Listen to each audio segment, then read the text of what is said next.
The year is 2008, and Iron Man is here to kickstart the biggest cinematic universe in movie history. This was also the year when Portishead finally released a new album, Blu-ray won the format wars, and Breaking Bad forever changed the way we looked at Malcolm in the Middle's goofy father.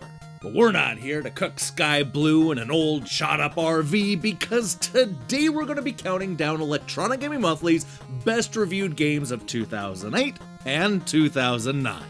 I am the one who knocks.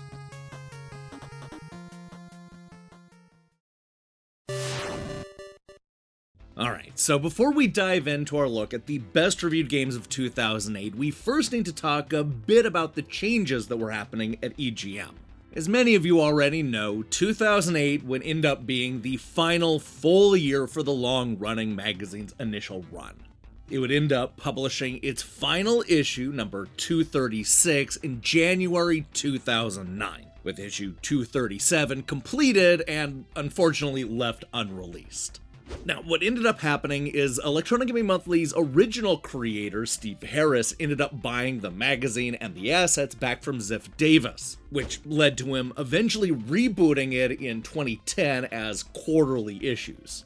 So when it comes to this series, though, we're not going to cover the EGM reboot or any of the web-only reviews. This episode is just going to cover the 13 published issues that were released in 2008 and then a little bit of 2009. Now, there was one other obvious change to the reviews in 2008 that we need to talk about, and that's letter grades. You see, about a third of the way through the year in issue 227, EGM switched from the 1 through 10 numerical score to the types of letter grades that you might see in a school. They explained at the time that this was done to avoid confusion, as they were one of the final stalwarts of the 5 average. While I agree with EGM's decision and even use letter grades in my own reviews, there's no question that the mid-year change has definitely complicated the scoring. As far as I can tell, the only fair way to compare the first half of the year with the second half is to convert the letter grades to numbers, which is an imperfect science. Based on how they listed their score guide before and after the change, I feel like I've come as close as possible to translating the scores and keeping it as fair as possible. As a result, the average score you find here might be slightly different from a score listed on maybe Metacritic or some of the other websites. If you have any questions about that, we can break the whole thing down in the comment section below. Now, with all that out of the way, let's talk about Left 4 Dead, the first of several games on the list to come from the final issue in 2009. Look, the EGM editors were already fans of Half-Life 2 and Portal, so they were excited to see Valve tackle something completely different. Well, maybe not completely different, but co-op, and without aliens.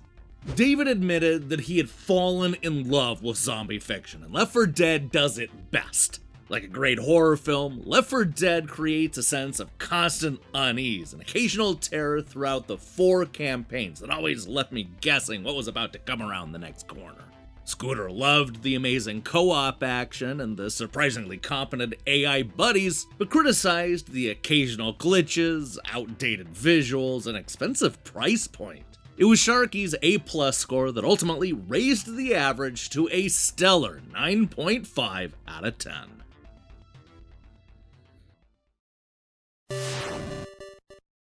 In a more just world, Sonic Adventure would have catapulted Sega's Hedgehog mascot to bigger and better things.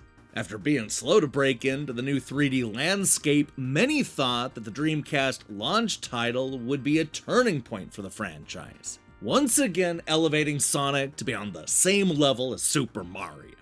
But if you remember the 2000s, you already know that that's not how it ultimately played out. Instead of getting bigger and better, we got Sonic Heroes, Sonic Rider, Shadow the Hedgehog, Sonic Unleashed, Sonic Rivals, Sonic and the Secret Rings, and yes, of course, that terrible Sonic the Hedgehog reboot. Believe it or not, it took Sega's Blue Hero 9 years and 111 issues to climb his way back into EGM's best reviewed list. And the only way it happened was when BioWare turned the platformer into a role-playing game. Now don't look too surprised, because this is not the first time that a popular mascot has gone on a wild turn-based adventure. Square ended up taking Super Mario RPG to 7th place in EGM's Best Reviewed Games of 1997, so there was reason to be optimistic. Ryan leans into the concern by noting that the idea of a Sonic role-playing game from BioWare sounds like one of EGM's elaborate April Fool's jokes. But it's real, it's here, and it's awesome. He was quick to compare the game to Super Mario RPG, especially when it came to the structure and gameplay. Again, Chronicles is a lot like Super Mario RPG. Its light action elements provide fun puzzle solving and exploration opportunities without cramping the fairly traditional RPG style. And even if you're not a big Sonic fan, you'll derive plenty of enjoyment. Yeah, deriving enjoyment is what we do on these lists, and that's why Sonic Chronicles: The Dark Brotherhood finished in 9th place with a 9.5 out of 10.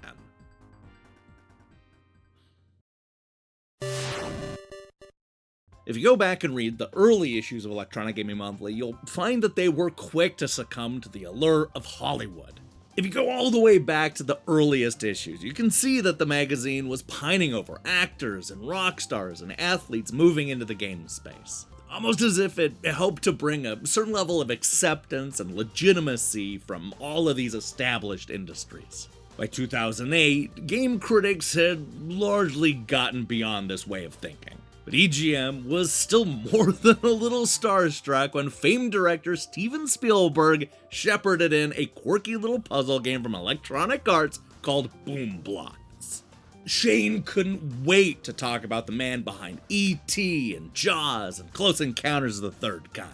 While Blox might be the fruitiest thing to spring from the fertile mind of director Steven Spielberg since The Terminal, I'm certainly glad for it.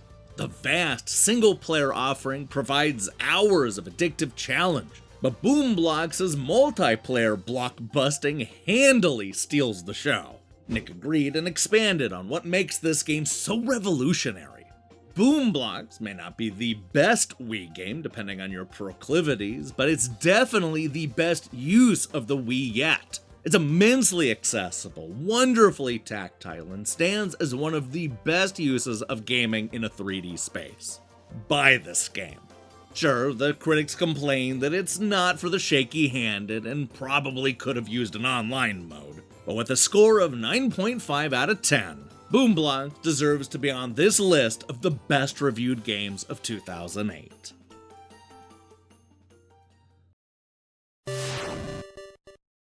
Three years after helping Microsoft fill out their Xbox 360 launch lineup with games like Cameo and Perfect Dark Zero, some gamers were beginning to worry that Microsoft had made a mistake by buying Rare. Their biggest games involved a candy-centric life simulator called Viva Pinata, and a Banjo-Kazooie game that fundamentally changed everything that people liked about Banjo-Kazooie games. With so much skepticism in the community, all eyes were on a Viva Pinata sequel with an ominous subtitle to see if there truly was trouble in paradise. The good news is that the one EGM critic who reviewed Viva Pinata 2 liked it a lot more than the original. Anthony spent a lot of time raving about the myriad of refinements and user-friendly changes.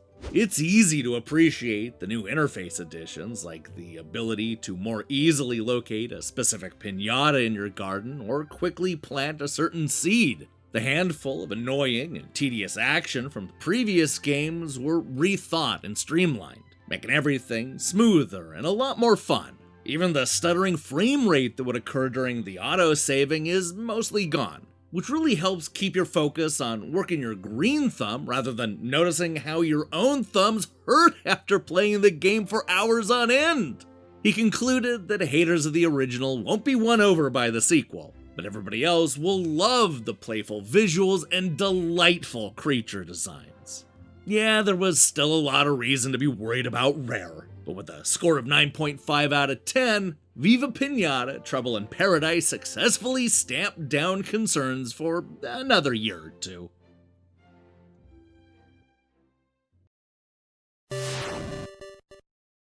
The success of Gears of War couldn't have come at a better time for Microsoft. In some ways, it was the perfect franchise for the Xbox 360, as it was different enough from Halo to stand out on its own, yet similar enough to Halo to attract much of the same audience.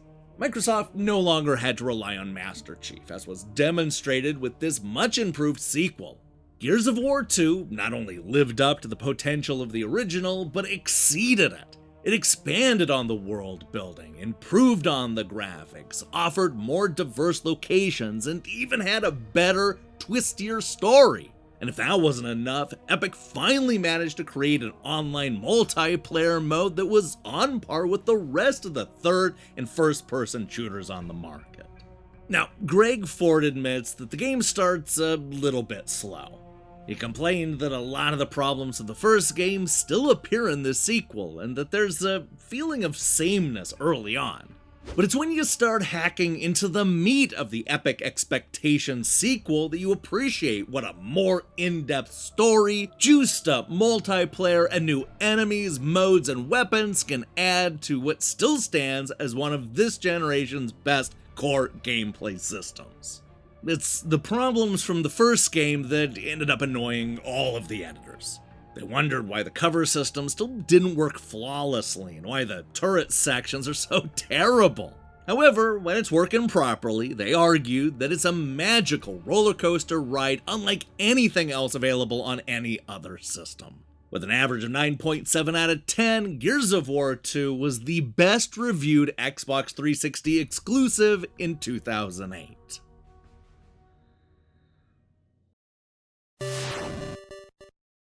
Between Mario, Sonic, and the new Sackboy, 2008 was a great year for mascot characters.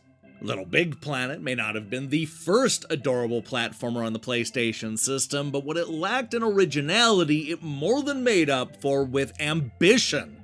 Instead of giving Sackboy a bunch of new moves and abilities, Media Molecule went a lot deeper than that and made an entire game out of creating content. With its surprisingly deep level creator, players could make an almost unlimited amount of stages and games, which ultimately led to Sony trying this approach with other genres, such as Mod Nation Racers. But while LittleBigPlanet didn't have the staying power of Mario or even Sonic, the user-created gimmick was so good that it initially wowed the EGM editors. In fact, Nick liked it so much that he gave it a perfect A+ score. LittleBigPlanet examines the very nature of games, the dialogue between creators and players, and the relationship possible between them. It lifts the curtain on design as we know it, allowing the big, beautiful brains of everyone involved to spill out in a two-way conduit of creativity. EGM loved this game, noting that it's the most charming game they've ever played and that Sackboy is universally likable. Their only complaint was the imperfect controls, which hamper some of the harder levels. With an infinite supply of new stages, LittleBigPlanet delighted its way to an average score of 9.7 out of 10.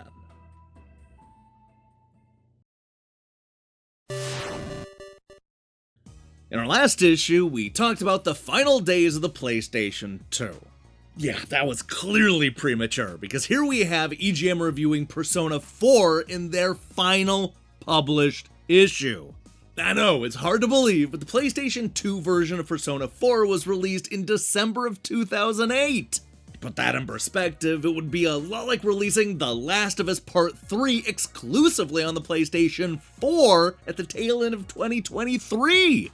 The point is, we were far enough into the next generation that we had all started calling it the current generation.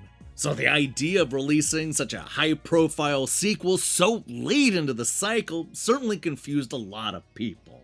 Thankfully, the EGM editors still had their PlayStation 2 hooked up.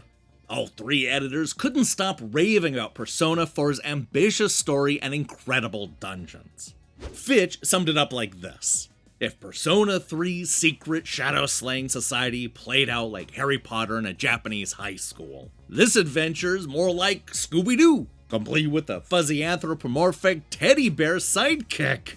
As always, Persona 4 crams so many disparate genres into one package. Yet the day-by-day progression means that every sunrise brings a new challenge, which keeps the daunting quest manageable. Sure, there were murmurs about the load time being too long and that the story takes a little time to get going, but all three editors fell in love with the game and raved that it was one of the console's best games. With an average score of 9.7 out of 10, Persona 4 is not only ranked the 4th best game of the year, but was the final PlayStation 2 game that EGM ever reviewed. Man, what a way to go out.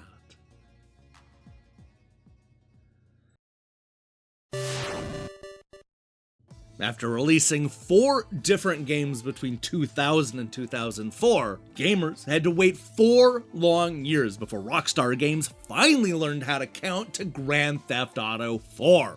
Now, the idea of being impatient about a few-year wait seems almost comical to anybody who's been counting the days for Grand Theft Auto 6. But yeah, that was just the reality in 2008. There was a feeling in the air that Rockstar may have waited too long and ceded too much ground to the competition. Something that was only compounded by an unfortunate delay that ended up pushing the game to April 2008. Thankfully, these fears were short-lived, as Grand Theft Auto 4 gave us a different, more mature tone that allowed us a chance to look at Liberty City as an outsider coming to grips with American culture. With its scaled-back open world and more focused storyline, Grand Theft Auto 4 remains one of the franchise's most polarizing installments. Electronic Gaming Monthly, however, was unanimous with their praise. 2 of the 3 editors gave the game a perfect A+ score, appreciating the scaled-back approach. Crispin explained that Rockstar wisely toned down the character customization element this time and focused on a more engrossing aspect: interpersonal relationships. As you meet people, their contact information is added to your phone. Nico can ring them up to grab a bite, go bowling, shoot darts, get shit-faced, or partake in any number of other activities. Greg Ford also left the game praising the incredible world building. Nico's world heads down a more realistic path, both visually and with its deeper, somber tale, almost as if the game is striving to reach a certain level of maturity. Could Grand Theft Auto finally be growing up? Well, judging from Grand Theft Auto 5, I'm guessing the answer to that question is no. All 3 editors loved the game, though some complained about a few repetitive missions and that the gameplay takes a little getting used to. It may not have hit the same highs as San Andreas, but Grand Theft Auto 4 was easily one of the year's top-rated games, with an average score of 9.8 out of 10.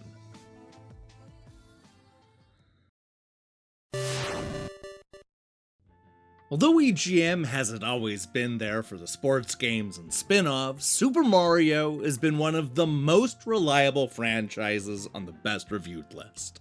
Dating all the way back to 1989, the Super Mario franchise has appeared on the best reviewed list a total of 11 times. And that doesn't even include Smash Brothers and the game we're going to talk about today, Super Mario Galaxy.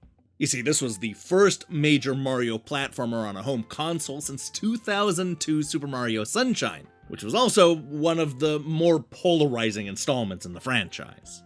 With the Wii's unique hardware and a 6-year hiatus, gamers were eager to get their hands on Galaxy, and they were not disappointed. All 3 of the EGM critics gushed over the inventiveness of this new game. Jeremy said that this was the closest thing we'll ever see to a 3D version of Super Mario Bros. 3. That fact alone should be enough to send anyone who's ever owned an NES rushing to the nearest store to pick up their copy of the game. But wait, it gets better. Galaxy also makes a good case for Nintendo's grand business scheme, bridging the divide between its hardcore fans and non-traditional newcomers with challenges that range from mild to insane. Shane was quick to agree with a lot of the minor complaints over the lackluster graphics and occasionally unwieldy camera. But what truly shocked him was that not one of those nitpicks kept the game from being an instant classic. Sure, we all expect Mario games to offer flawless control. But you really learn to appreciate just how instinctive, responsive, and versatile Mario's running and jumping can be when you're vaulting through bizarre gravitational fields and running across the ceilings. Plus, unlike the one-note Super Mario Sunshine, Galaxy throws such a startling variety of environments, challenges, and puzzles in your path that you honestly never know what to expect next. With an average score of 9.8 out of 10, Super Mario Galaxy is not just the second best reviewed game of 2008, but it's also the top-rated Super Mario platformer of all time. And it really makes me wonder if Super Mario Galaxy 2 could have gotten that perfect 10 out of 10.